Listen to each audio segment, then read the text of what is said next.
திருத்தூதரான புனித தோமையாரின் திருவிழாவை கொண்டாடுவதில் பேரானந்தம் அடைகின்றோம். இந்த திரு தோமையார் 10 விதமான வரலாற்றில் அவருடைய வாழ்க்கையை பதிவு செய்து வைத்துள்ளார். அதில் முதலாவதாக இயேசுவில் தேர்ந்தெடுக்கப்பட்ட 12 சீடர்களுள் ஒருவர்தான் இந்த திரு தோமா. துணிச்சல்.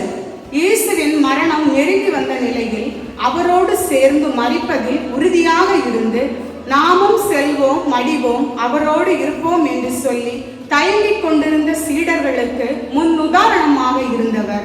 3. சந்தேக தோமா. உயிர்த்த ஆண்டவரை நாங்கள் கண்டோம் என்று அவரின் விழாவில் என் விரல்களை விடாமல் நான் நம்ப மாட்டேன் என்றார். 4. விசுவாச அறிக்கை.